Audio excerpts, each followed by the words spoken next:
દક્ષિણ ગુજરાતમાં છેલ્લા કેટલાક દિવસોથી સતત વરસાદે ખેડૂતોની મુશ્કેલીઓ વધારી દીધી છે.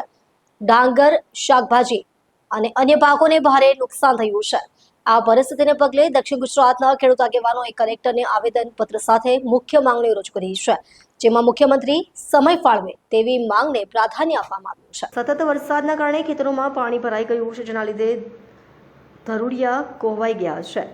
શાકભાજીના પાકો પણ પાણીમાં ડૂબી જવાથી નાશ પામ્યા છે. વાવણી અને રોપણીનું કામ સંપૂર્ણપણે અટકી ગયું છે, જે આગામી સિઝન માટે ગંભીર સંકટ સર્જી રહ્યું છે. ખેડૂતો આગેવાનોએ કહ્યું કે દક્ષિણ ગુજરાતની ખેતીની સમસ્યાઓ ગંભીર છે અને કલેક્ટર કક્ષાએ ઉકેલ નથી આવી રહ્યો. મુખ્યમંત્રી સમક્ષ સીધી રજૂઆત કરવી જરૂરી છે, જેથી તાત્કાલિક પગલાં લેવાય. ખેડૂતો ઈચ્છે છે કે મુખ્યમંત્રી પોતે આ વિસ્તારની મુલાકાત લઈને સ્થિતિનું નિરીક્ષણ કરે.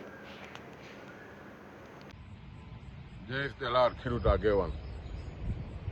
આ વર્ષે અલ નિનોની અસરને કારણે વરસાદ લગભગ 15 દિવસ મોડો આવ્યો અને 1 જુલાઈથી સતત વરસાદ દક્ષિણ ગુજરાતના તાલુકાઓમાં થઈ રહ્યો છે અને એમાં સતત છેલ્લા એક દિવસમાં સતત 14-15 ઇંચ વરસાદ થયો છે. એને કારણે ખેતી પાકોને ભારે નુકસાન થયું છે.